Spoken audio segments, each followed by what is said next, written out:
Blog Talk Radio.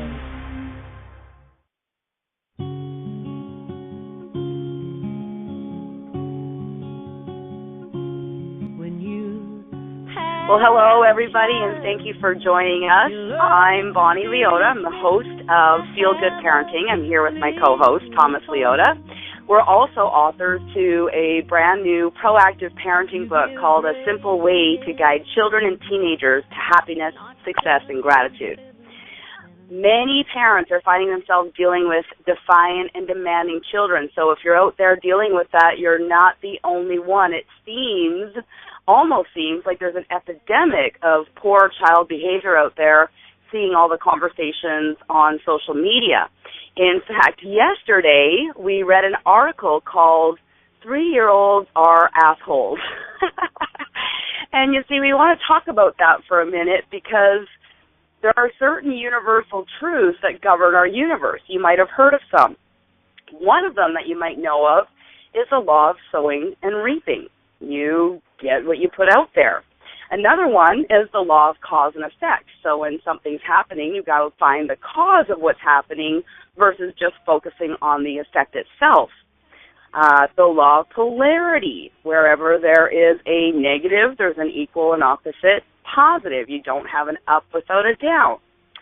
And one that I really want to talk about right now for this particular call is the law of perpetual transmutation, which virtually states that thoughts become things. And so how many moms, young moms and dads, before they even have children, definitely while they're expecting their first child, are warned about the terrible 2s and horrific 3s and how hard it is and how it's normal. And so we come to expect those things. Now, is it a reality? Is it something that we create? That's something for you to decide by the time we're finished this show right here. Because we're talking about the 5 things good parents say and do that cause their children to be defiant, demanding, and lazy. And so here is the problem. The common belief that children are naturally defiant is the beginning of failure with children. This belief is not serving parents well and actually leads to bad behavior that they're actually trying to prevent. Now, we can help you get on the right track by sharing our step-by-step system, which offers proven tips for raising cooperative, confident, respectful, and happy children. And you can find out about that by visiting creatingchampionsforlife.com. And you can also subscribe to receive a few free videos, 3 free videos that talk a little bit more about what we teach and what we believe in. Now, Thomas, my co-host, my co-author, he's a 4th-degree black belt martial arts instructor who trained thousands of children in essential life skills without ever saying the word no. I became myself a self-taught entrepreneur and public speaker while raising 4 children as a single mom. 3 of my children were diagnosed with ADHD. My youngest also diagnosed with oppositional defiant disorder. So what we're talking to you about today, I've been there, lived through it, used the words that we're going to teach you here today, changed the dialogue because I applied the methods that Thomas actually developed at his school, because when you make a decision to always say yes to a child, there's got to be a certain dialogue that makes that work. If the universal law of cause and effect is the truth, and it is, then if the effect is defiant, demanding, and lazy children, then when we change the cause, the dialogue, then we change the effect. And after applying the methods that Thomas developed at a school, all of my children are now cooperative, happy, healthy. Our relationships are very, very strong. And our mission now is to share these highly effective methods with you, other parents out there who are struggling with these temper tantrums and are finding themselves dealing with lots of frustration.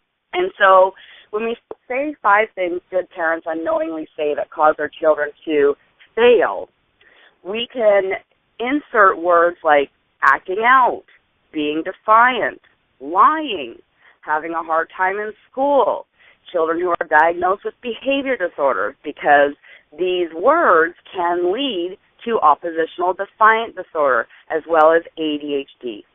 So let's get started.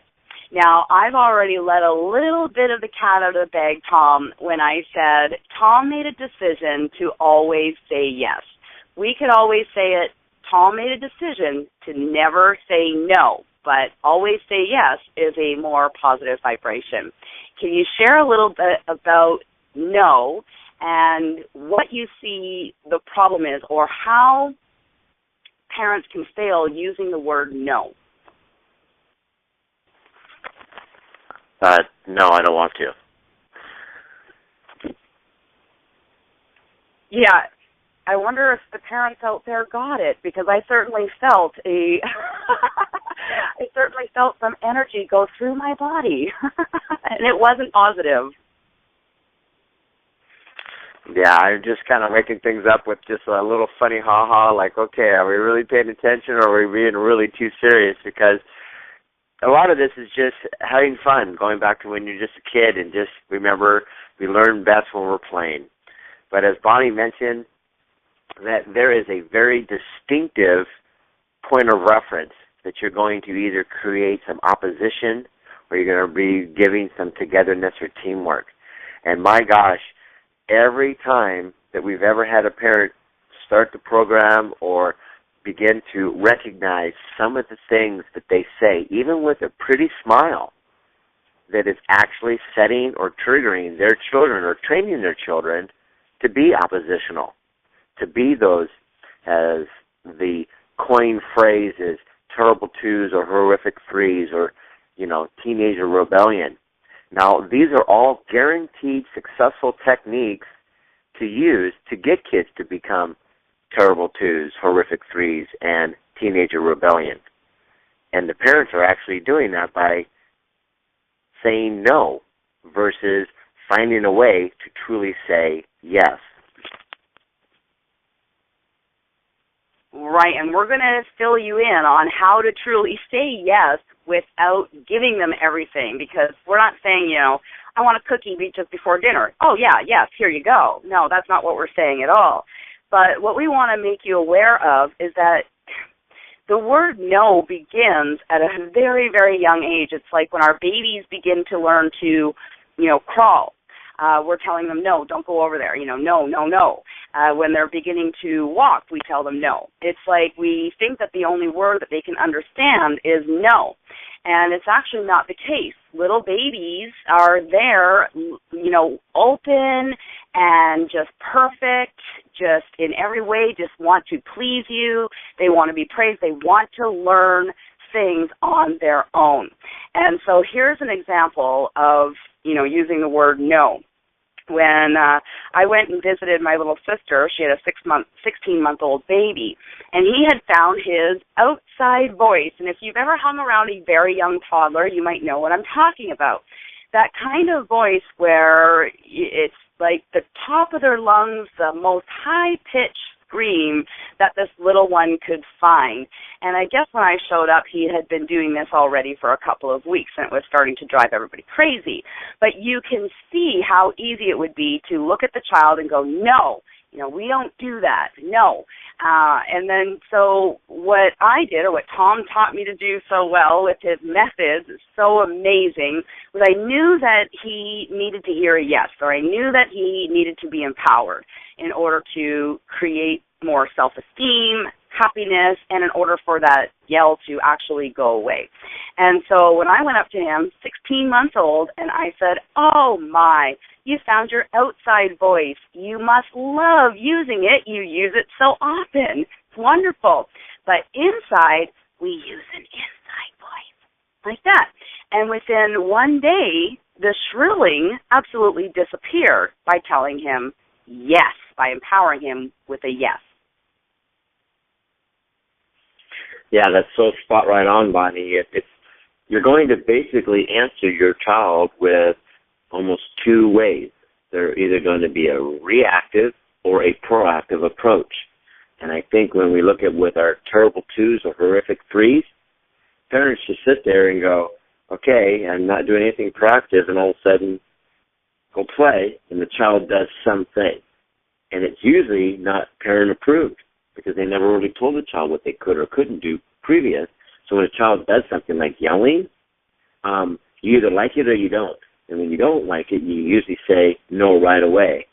But then the child will be, I don't understand, and what can I do? And that's the missing component, that the child is not going out of their way to go, what can I do to piss off mom today? Right? If I wake up today, what can I do to get her to really pull her hair out? And so we have to take the responsibility as a parent to go, if somebody said no to me on something I thought was really cool at the time, would I be like, oh my gosh, I love this person so much because they told me what I couldn't do, but they kept saying don't. Wow. Let me put this into an adult's world right now. I'm a mom or a dad, and I go to my first job. I'm really excited about doing something or learning something new or being on the phones or just whatever it is that they're making. And every time I did something that I thought I was going to be having fun and follow directions, I got told, no, we don't do that. Sorry, that's not how it works. And I got no more information. Nobody told me what I could do. How long or how many days or maybe even hours would you actually go, I don't really like it there. It doesn't feel very warm. I don't know if I really want to be there. And then pretty soon you're going to fall in the exact same category where if you had to be there, you'd become very oppositional when everybody told you no. Could you guys just tell me what I can do? Could you always tell me what I don't want to do? And it really comes true that we are creating our children to become terrible twos or horrific threes or teenager rebellion. And that's a really good thing in itself, because if we can make it go one way with always saying no, what if we, and when we learn how to say yes, we could actually create the opposite, which would be terrific twos or fantastic threes, or how about teenager teamwork? It's done it every single time. Oh, I love that so much. So I'm going to go back to the common belief that children are naturally defiant is the beginning of failure with children. And so if you're out there and you're listening to this call and you do have a little baby, this is a perfect time to be listening to the call, because now you can look at your little baby and you can look at them and say, okay, you're perfect. Nothing that you ever do will be because you're being defiant. And I can always tell you yes by, allowing you to yell somewhere. Where is it a good place to yell? Can they yell outside? If they're hitting the glass table with a glass cup, obviously, that's not okay. But what can he bang with what? Can it be a wooden spoon with a pot in the kitchen? And this begins us on a track of positiveness. We begin with the teaching or an educational thought pattern versus a behavioral thought pattern, because when we're looking at our 1-year-old or we're looking at our 3-year-olds and we're thinking 3-year-olds are assholes, okay? They just walk around going, no, no, no, all the time, and they don't even care, what I give them or what I take away. And just so not true. That little baby is looking to be empowered, looking to be valued, looking to be heard, just like you would love to be heard if you were talking to your spouse or something. Could you imagine looking at your spouse and saying, I want to do this, and they look at you and just say no? I mean, would that cause you to be a little bit oppositional and cause you to go behind somebody's back and get it anyway? So let's think about that. Now, as we were talking, and we're going to bring you solutions at the end of the call, some really great solutions. You'll get little ones throughout, but the big ones that we're going to focus on will come more at the end of the call. Hopefully you have a pen and a piece of paper, because you'll hear some things today on this call, and it will be a huge aha moment. And then, by tomorrow you'll remember half of what we talk about, and by next week we'll just be right back kind of to where we were unless we get reminded and hear the call again. So that's where a pen and a piece of paper comes in handy to write yourself some notes and then review them over the next few days, because Tom let the second word out of the bag that we tell our children that cause them to fail, act out, be defiant, and all those things that cause parents much frustration. And so now we're moving on to the word don't. Don't do that. Don't stand up. Don't run. So, Tom, you want to talk about the word don't? Yeah, don't is just going to be another form of no. It's another like hidden trigger for causing people to be oppositionally defiant. And it's like, hey, whatever action they do, and you associate it with the word don't, do not, right? It's an abbreviation, do and not.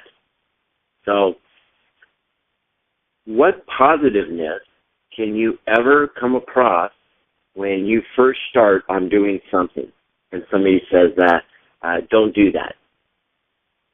I mean, how much friendship would you really have with the lifeguard that when you're in the pool and all of a sudden you see a slide that goes into the pool and you wanted to go head first, and without even asking, you're just like, hey, I'm just here to swim, and I go head first, and all of a sudden the big loudspeaker, excuse me, we don't do that, right? And you look at the rules, and it's supposed to be, well, what can I do? Every single time you were to do something in the pool and somebody was to tell you don't,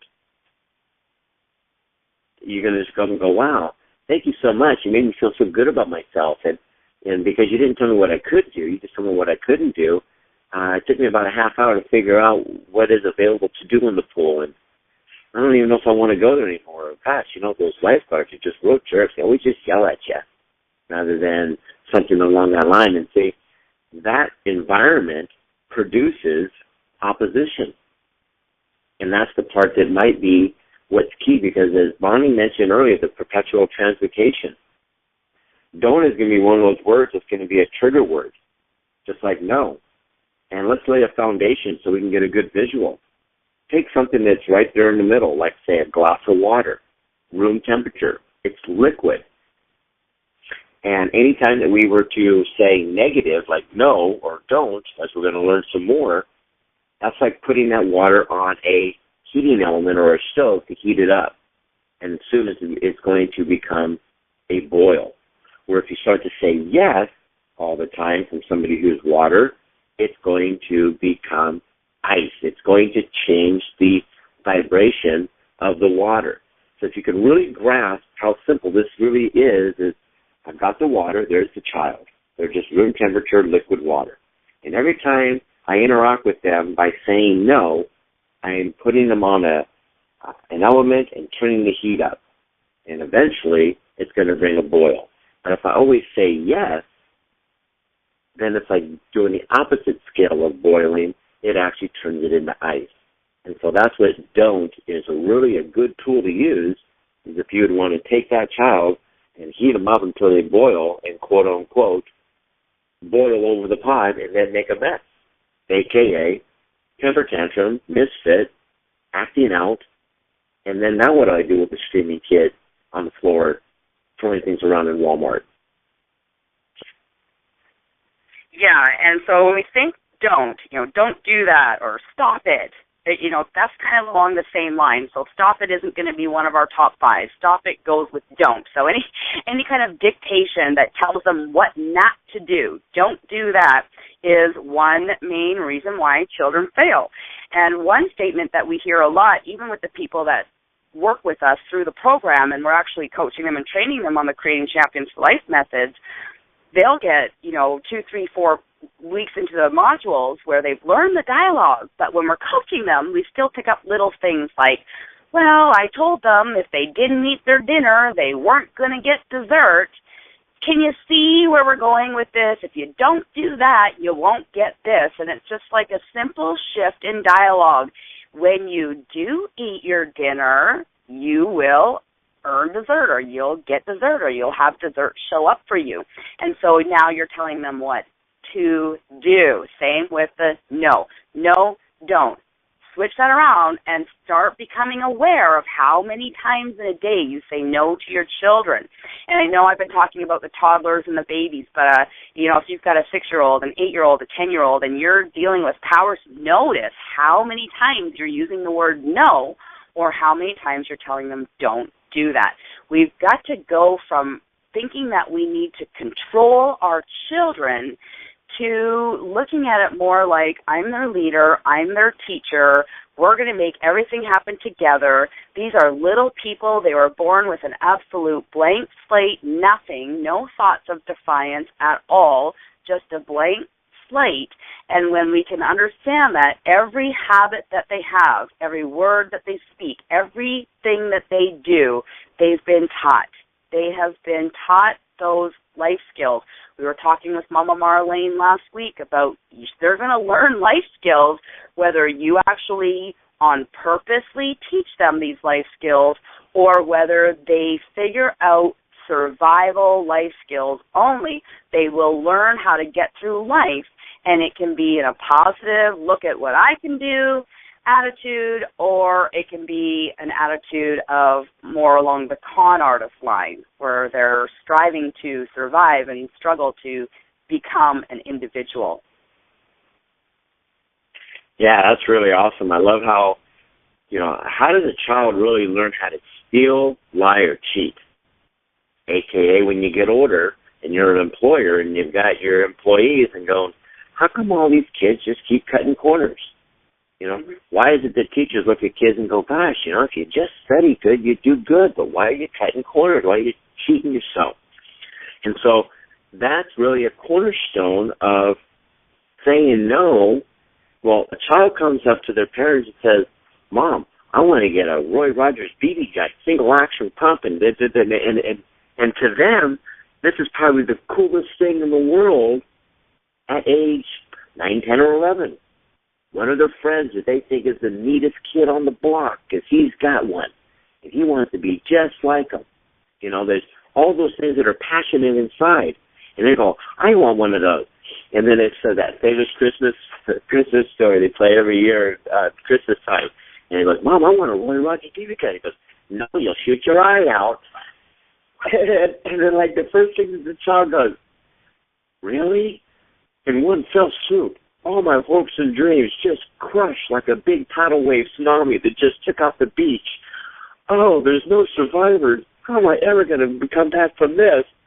And then that was their main approach. They're coming to you as you're their superhero.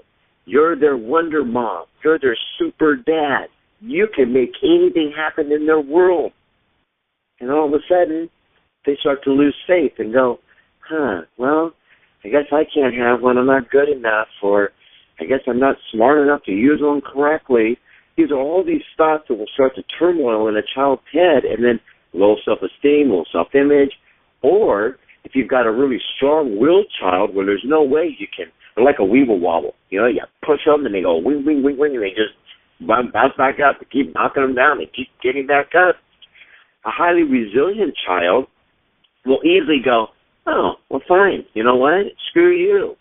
They're not physically saying that, but in their mind, they're getting that mentality. They're going to go, cool, you ain't going to let me get one? Well, I'm just going to pretend to go to a friend's house, and we're going to shoot his gun, but we're not going to tell you, because every time I talk to you about it, so try out.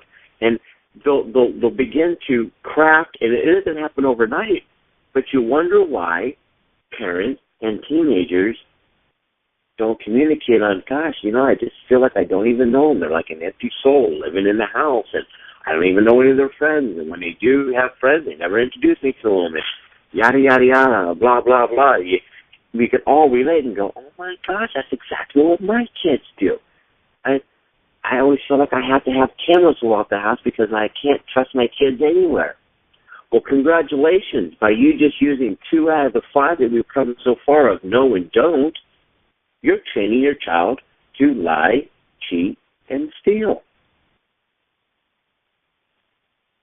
Yes, absolutely, we are. And I can say this with absolute confidence and conviction because, once again, I was living it. I had 4 children, 3 of which were ADHD, and my youngest had ADHD and oppositional defiant disorder. I remember just having thoughts of, goodness, I have worked so hard and done so much for them and just given them everything they didn't want or need for anything. And I was a success coach. I've taught positive thinking to adults as a success coach, and nobody ever in the history of my life ever told me about dialogue and how important it is. It's not just about, think positive. If we're thinking positive and then we're saying, no, don't do that, we're not going to get the results that we've always dreamed of. What were your dreams as a parent? What are your deepest wishes? Is it to have harmonious relationships with your children, and children who act with good self-control and responsibility and self-discipline? And that's what we're teaching you to do. We're empowering you with the tools that we have been doing research for the last couple of years, extensive research online and in bookstores looking for anything close to Thomas's methods that he developed in his school. And we have not found anything. It's like parenting has become this really messy puzzle. Could you imagine getting a puzzle in a big plastic bag with no picture, and you see that most of the puzzle is orange, but there's a couple green pieces in there, and they don't even fit anywhere, and you're just kind of left guessing. The Creating Champions for Life, using these methods, what we're talking about, this is the truth. This is how to empower your children. And so it's just really imperative to get this. Children are not naturally defiant, but they are curious, and they do wish to advance. They want to advance and grow and learn things just like you do. You get a new job, you learn things. Could you imagine walking into your new job and your boss says, and you've probably experienced this, you've experienced it from a teacher or a boss throughout your lifetime somewhere, where you walk in, okay, you're all happy to be there and you're all excited, and your new boss looks at you and says, we have a list of rules. We don't take coffee breaks unless we ask. We don't use the phone for personal calls. We don't. And how do you feel just standing there? I know I've watched movies where I've seen scenarios like that, and I can feel the energy, and our children feel exactly the same thing. So we're going to move to the third word that parents unknowingly use that cause their children to fail, act out, fail in school, whatever it is. And it is the word can't. And as I'm thinking of the word can't, I remember watching the movie The Pursuit of Happiness. And Will Smith was playing basketball with his little son, and obviously he was extremely stressed out. His relationship had just fallen apart and all this. And his little son had a dream of becoming a professional basketball player. And the dad looks at him and he says, well, you can't do that. And the child automatically goes into depressive mode, feels down, and then dad actually came back and said, don't ever let anybody in the world tell you that you can't do something. Right. Can't. Cannot. How empowering is that? Hey, we're gonna climb up the mountain. Yeah, you can't do that. It's too high. Could you imagine having some cheerleaders in a sport team? Our football team can't score. It's like they don't say can't. They're like, yeah, you can do it. Go, go, go. No, they didn't do it. But you know what? Keep going. You can do it next time. There's a feeling that people are like, gosh, even though we didn't win, that they sure did make us feel good. They were doing their best. And that whole can't part, it's like, wow. Could you imagine having a conversation with somebody and you pick two variables?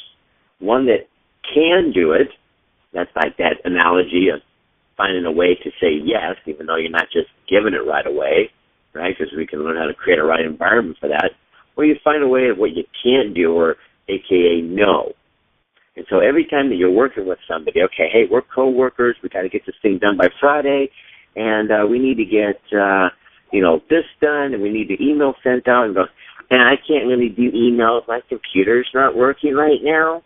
Okay, well, let's get these faxes out. Yeah, I can't really do that because my line is broken. I need to get a new line for it. And even that feeling of like interacting with them, you're like, can't. It's like, is there anything you can do? Because, you're here to work.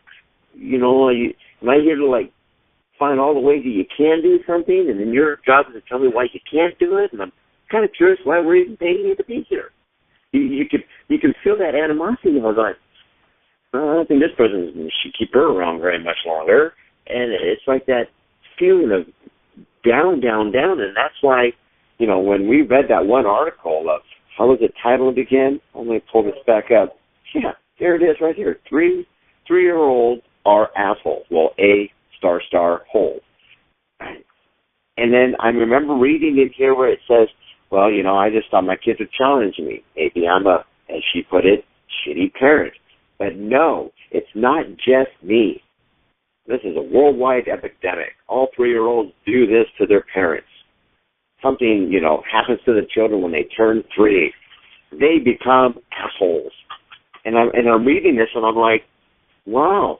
In her point of view of maybe not even knowing that she's speaking no's and can'ts and don'ts, well, I'll guarantee you that every child, by the time they're 3, is probably going to be set up with no's, don'ts, and can'ts. Congratulations. Because I guarantee you that if I hung out with you and you were saying, hey, I'm going to get the kids to school, no, you can't do that because the car doesn't work. Or everything you want, we're going to cook some, nope, can't do that, can't use this, can't do that. How long are you going to be going, gosh, you know what? I don't want this person around. And then pretty soon, as you say, well, we don't want you here anymore, I may go, gosh, you go visit a friend's house and you're staying there for a few days, and pretty soon they all just turn into a-holes, or whatever it is. I guess you can't ever, it's a pattern. But if this parent here were to go, well, maybe I'm saying no. Maybe I'm saying these top 5. And every time I say no, it's like I'm heating up the water more. And by the time they're age 3, their water is boiling and splashing out. So even if you're even remotely close, it's splashing on your hands, it's boiling, it's burning. You're getting 3rd-degree burns on your arms. That's what the parent's experiencing. And the neatest thing is that she can just take a moment and go, oh my gosh, I don't like the burns, created it. I consistently kept turning up the heat by saying no and telling them no and can't and won't and don't. Wow. Okay. There's hope. There is actually hope, because if I did the opposite, I could be heading in the other direction of learning how to always say yes. And that's where that 20 years of research came from, that there is a path. There is a way. Because I tell you what, cool as ice is better than boiling fury. Oh, yes, it absolutely is, Tom. The favorite part of my article is at the very end, where she says, don't worry, it'll all go away in 12 months. And it won't. Talk to the 63% of parents out there that are dealing with children who have been diagnosed with ADHD, oppositional defiant disorder, anxiety disorder, depression, kids who are suicidal. I mean, where do you think these kids come from? We use negative dialogue. We use anger. We yell at them. No, stop it. Don't do that. And we wonder why our children are resentful for us by the time they're teenagers. Why do we have teenage rebellion? Think about it. Because we're controlling them. You don't want anybody controlling you. Children, no matter how young they are, don't want anybody controlling them. They want somebody to empower them. Can, do, I would love for you to, or absolutely you can have a cookie. We'll talk about that on Saturday. I mean, it's just about being creative. Now, what I love about Thomas's program was that I found after 400 sticky notes on my wall, and it would just be like, if I needed something for this, I had the answer. If I needed something for this scenario, I had the answer. And it was just like this dialogue that I could just keep going back to. And after about 6 months of doing this and watching my kids go from being defiant and lazy to, Mom, don't come out of your room at 9 o'clock on a Saturday morning. Don't come out of your room. We have a surprise for you. And they go downstairs. My whole house is clean. They've made me breakfast in bed. Yeah, there was a hair in the pancake, but who's looking at that?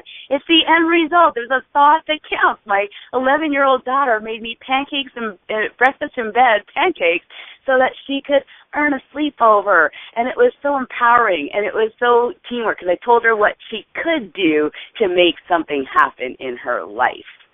Listening to this is the truth. We are speaking the truth. I know that you know, because I know that you can feel it. You can feel it inside of your intuition that what we're talking about is bang on. And so let's move to the next. This is a statement. This is not a word. It's a statement. And the statement is, and before I share the statement with you, I do want to share this. We've actually had moms, they've used this statement, they've bragged to us exactly how they've used the statement, and the statement is, I don't care what you want. I don't care what you want. Come on, I want a new cell phone. I need one. I have the ugly one. All my friends have the best one. I'm the only one that has this loser cell phone, Mom. I want. And you might begin with a nice, no, we can't afford it, or no, you should have taken care of the first one, right? Because we haven't learned that these words actually cause our children to fail yet, so we've been using them. And then eventually they're so persistent, because what's wonderful about children is that they actually have success characteristics. Did you know that persistence is to success what carbon is to steel? It's a profound statement, but if your child is persistent, they have what it takes to become successful in this world.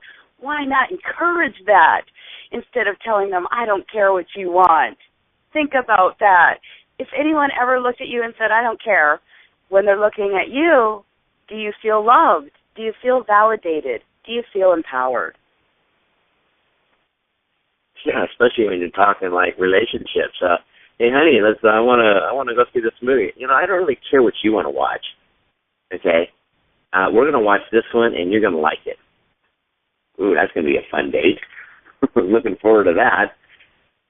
You get this idea that the kids are in a relationship with you. You're having like almost like dates all the time. I want this cereal. Right? And it's a toy, it's a box, it's got the little toy in the corner. No, you're going to eat this because you need to eat something good. I don't want to, I want that. And then you get in this power struggle. It's always back and forth. You're always telling them no. I don't care what you want. You're going to have to do this because I said so. This whole, and you're right, what, they're 2, 3, 5, 10. Yeah, you're like the 6-year-old, or you're like the 6th grader to the 1st graders, on the playground. Well, heck, you can bully any of them. Whether you're right or wrong, just because you can bully them doesn't make it right. You're building that resentment. You're building a negative vibration. And what positive building block comes out of them doing something you don't like, and then you're telling them that they're wrong, aren't doing it right, can't do it, ain't going to do it, and you don't even care that they even like to do it? What positive can come out of that? Right. Nothing. And that's what's very, very key is, what is it that we're truly building? Now, I remember hearing this phrase. It was, a poor craftsman will always blame his tools. And I remember hearing that when I was really young, like a poor craftsman blames his tools. And I'm thinking, poor, what, he doesn't make any money? No, a poor craftsman meant like poor quality.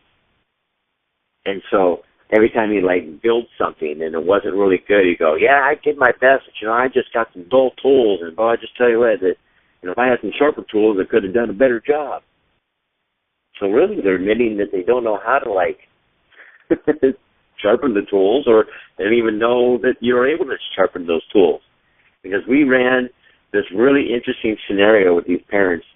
It would be like one of these parents who talked about, well, there's just something wrong with these kids. It's not me. I'm doing everything right. Look at me. I smile. I even said hi, And I said, well, let's just take something that none of us know anything about.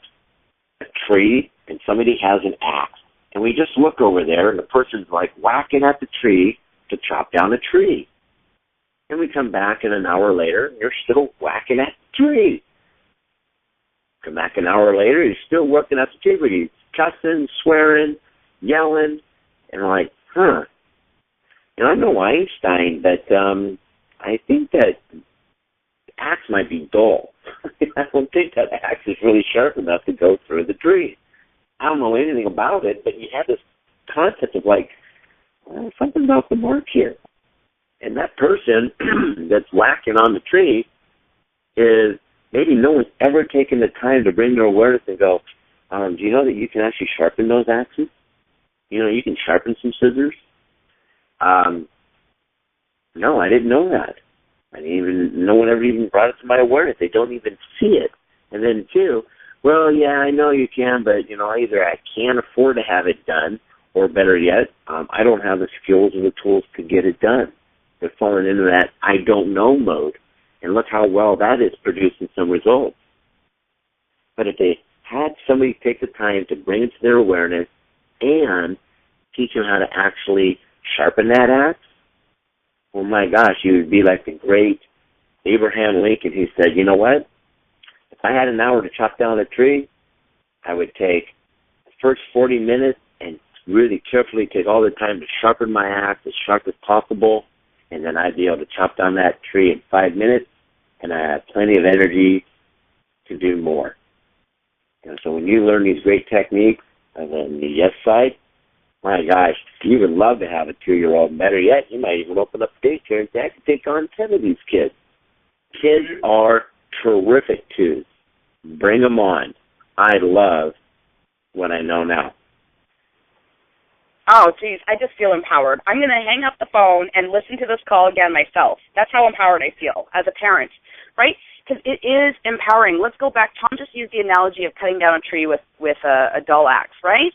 And then earlier in the call, I said I went home. My little sister had a 16-month-old baby, and they've been dealing with him yelling for 2 weeks. This high pitch, top of the, every 15 minutes, and you'd hear it, and your ears would actually physically hurt, right?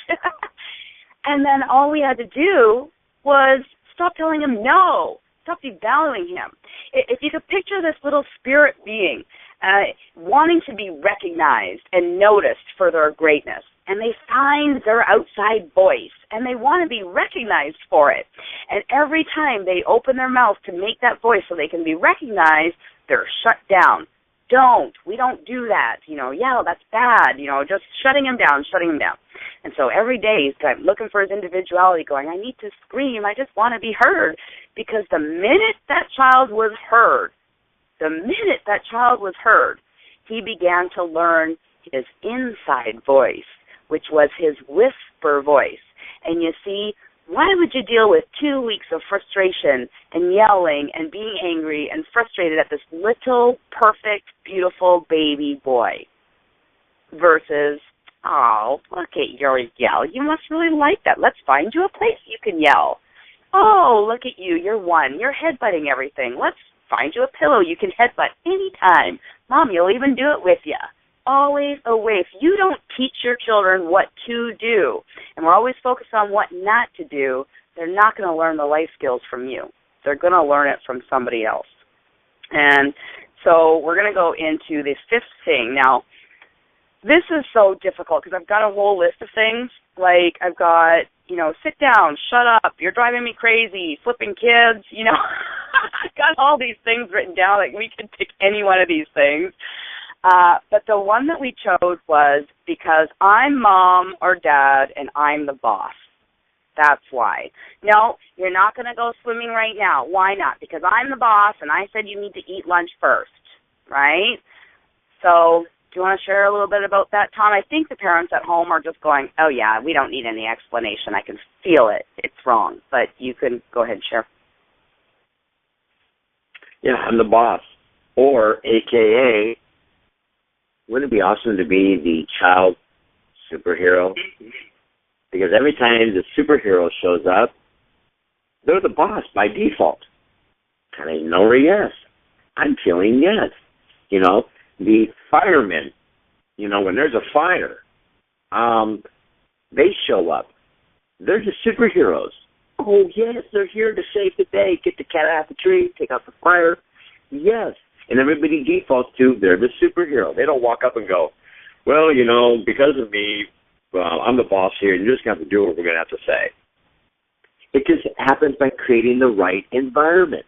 So I want to commend the parents that are saying, well, I'm the boss and you just have to listen to me.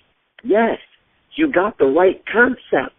However, when you learn to create the right environment, that the child puts you in the position of being their wonder mom or their super dad, now you get to be the boss by default without dictating to them of, I'm the dad, you're the son, you do as I say, not as I do, which is always a contradiction in terms.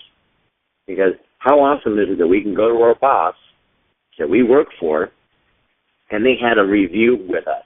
Let's just say, well, we checked your 6-month review there, Bonnie, and looks here that you were late 4 times in 6 months, and you had 2 absences. Feel valued or devalued? I would say, I'm going to go out on a limb and say kind of devalue, like, well, I was always here on time. Why are you telling me I was late 4 times? It's true, but how cool would it be that when and this might be the entrepreneurial edition of this philosophy, but it's still the same. When they were to go, hey, you know what, Bonnie, we really appreciate all your work you did here. We noticed that you were, 96% on time during the last 6 months. And better yet, you were 98% here on attendance. Wow, look at you. Now 96 and 98 percentile and any kind of grade. Oh my gosh, you're like a screaming A, almost like an A+. That feels so good, and it's the exact same message. And all of a sudden, you or the boss, you would become the superhero. Man, I like coming here. This is a neat place. Same thing. Well, I will share that there really is a real-life Creating Champions for Life superhero debuting on YouTube very, very soon. Better than Spider-Man, Batman, and Superman. Okay? So we're going to go through. We have 13 minutes left on the call, so let's go through and give them solutions. Now, it might be simple if you've got a pen and a piece of paper. It might be simple. We're playing the game of opposites. So what I'm going to do is I'm going to give you the word that we use that cause our children to act out, cause them to fail in school, cause them to end up with diagnosis of behavior disorders and otherwise, and we're going to play the game of opposites and tell you what you can say. So I'll give you the word not to say, and Tom will tell you really quickly, 30 seconds or less, what to say. So I'm going to give you the word no. Yes, I would love for you to have that. That's called a goal.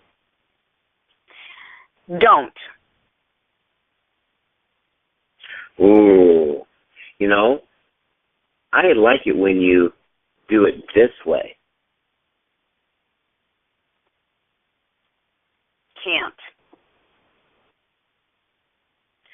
Yeah, I don't really feel that's the safest way, but I do see what you're choosing to do, and we can do it this way. My job as a parent is to teach you a life skill on how to or how we can get it done, but it's still up to you to do it. I don't care. I think what you're doing is awesome. Now it's probably not the best time for me, but I am going to plan a specific time so we can actually make that work because I see how important it is for you. And you're going to do it because I'm the boss and I say so.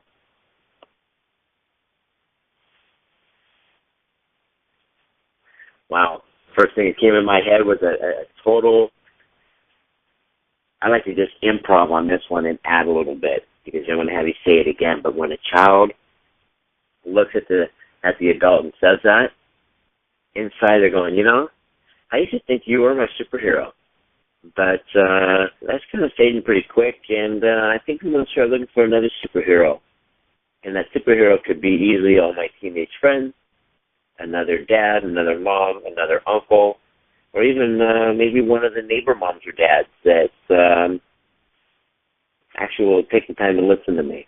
So please say that one again, but that feeling of how the child sees it is so strong. So say it again one more time. Because I'm boss and I say so.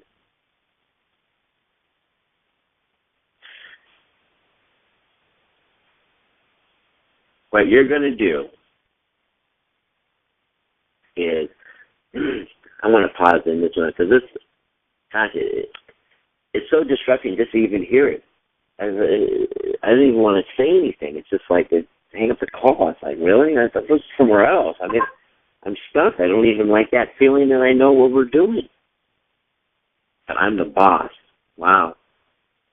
The parent inside, this is a message to yourself. I can be the superhero. I got to just show them the right way to do it because I have an adult brain and they just don't know how to think like an adult yet.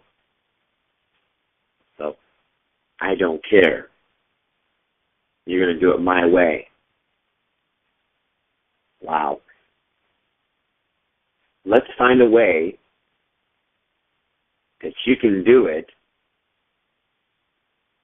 so it's safe and everybody benefits from what it is that you would like to do. Right, and so a lot of these things that parents just unknowingly even say, these are habits that are taught from our parents or their parents, because you got to understand, see, before 1946, it was just normal to beat children, use switches on them, lock them in closets, and then only at the beginning of the 20th century where we taught to, don't even kiss or coddle your babies, don't do it. And then spanking was brought back in 1977. It's just like I said earlier in the call, it's like parenting has become a puzzle. Well, we're not supposed to spank. Well, no, you can spank if as long as you're calm and you're not angry. Don't do this, but do this, right? Don't overprotect them, but you got to protect them. You got to show them love, make sure they're loved. But where have you ever learned to teach your children life skills? That's your role. Teach your children life skills. Empower your children with what they can do. Make sure they know that you care about them, because as much as you want to hug them and kiss and cuddle them at bedtime, if you said, I don't care, you want a new video game earlier in the day because you don't know any other way to handle it, whose job is it to find answers, right? And see, it's not your fault. So if you're listening to this going, oh my gosh, I say all of those things, I want to tell you right now as a mom to another mom or to a dad out there, it's okay, right? Nobody's judging you. The world has been set up this way. Goodness, you can't even go to the pool without seeing no running, no diving, no this, no that, no that, about 10 of this, of what you can't do. And so I really believe that the I don't care and the because I said so or I'm boss, I really think that comes from frustration. Frustration of, I'm in a situation, I want my kids to be doing this. They're doing something totally opposite than what I want. I have no idea what to do to make it better. So I'm going to fall back on to the habits that my mom and dad taught me, which is to yell. Yell, get angry, show them who's boss. When a child does something negative, they got to have something negative back to them.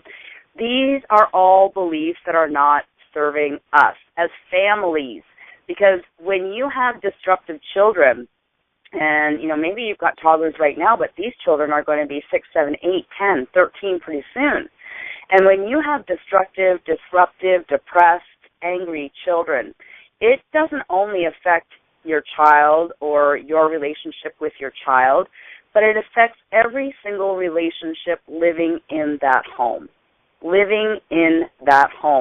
And they affect the children and probably the adults too, but for the rest of their lives.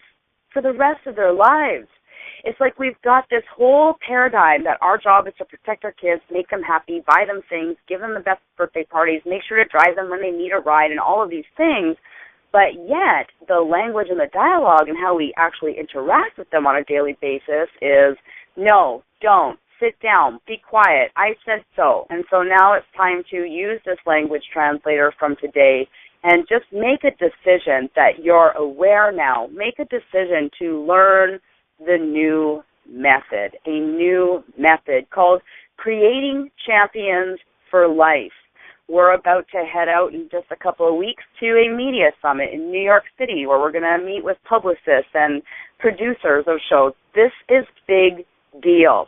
We were told the other day from a lady that worked at the Publicity Summit for almost 20 years that this is a message that can literally save the world. So protect your children, yes. Empower your children for more success, yes.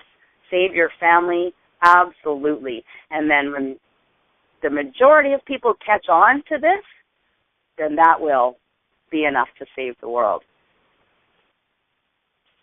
Would definitely like to give one disclaimer on the whole yes mode. If this is very first time for you, going from a no to a yes, you'll follow these pretty much a simple pattern as such. Take the first day, 2 days, 3 days, 5 days, and just bring awareness, acknowledgement, right, to acknowledge or recognize, first law of learning. Really tally up how many times you find yourself kind of saying these top 5. And then just be honest with yourself. Don't have to sugarcoat it and go, wow, I don't say these, when you just said don't again, right? Is tally them up for yourself and go, wow, I thought I always smile. I thought I was a positive person. And just kind of get a reference point. And then 2, the system goes such in depth on what is going to be the transition of being able to ride a bike with training wheels before you can take the training wheels off, to begin to start saying yes all the time without them just going, hey, Mom, can I go to the store? Yes. Mom, can I have a cookie? Yes. That's not what we're saying. It's tying in with a life skill training. And that's what's key, is that you're going to recognize it at first, go, wow, I really do make that much point of view. I really do say no and negative. Okay. Well, you know what? I think it's time to make a decision of change. And that's when you're really going to be going to creatingchampionsforlife.com, getting yourself involved at whatever level that makes sense to you, and then start to learn the methodology. This is the repetition is the second law of learning. You're going to learn these techniques. You're going to learn what to say. And then it's that repetition. And as I hand it back to Bonnie here in just a minute, you will go through a cycle that is 21 days of good, focused energy on going, okay, I said no, how do I say yes? Said no, how do I say yes? 21 days to establish and begin to rewire the mind in a new habit. And that's what makes authentic, real-life, successful change. And when you follow that pattern, wow, now you'll understand why parents are having all kinds of level of success, literally 99.9999989% of the time. And that's very key. Recognize and then doing better things of yes more often. Well, thanks, Thomas, so much for spending 18,000 hours with thousands of kids and bringing us solutions that actually work to produce fabulous results. Next week, we're going to have a special guest on the call. She is Lucia Greisbeck. She's a mommy blogger with 3 children under the age of 3. She is very positive. She's very coachable. And like me, has studied and gone to parenting workshops and studied positive parenting methods and all that, but was experiencing those, I just hate even to say it, the article, 3-year-olds are a-holes. She was experiencing 3 of them all at the same time, 2 3-year-olds and a 2-year-old, and she's going to share her story on the change, the transformation, the tough love, as she puts it sometimes, the tough love that turns into empowering love, studying the CCFL methodology and going from the terrible 2s and horrific 3s to terrific 2s and fabulous 3s. And if you like today's show, please share it. Share it through Facebook, tweet it, send it in emails. Parents everywhere need to really, I hate to use the word need, but it really is a necessity right now for parents who are looking to create happiness, confident children who excel in their lives. It's necessary. And thank you so much. Have a great week, everybody.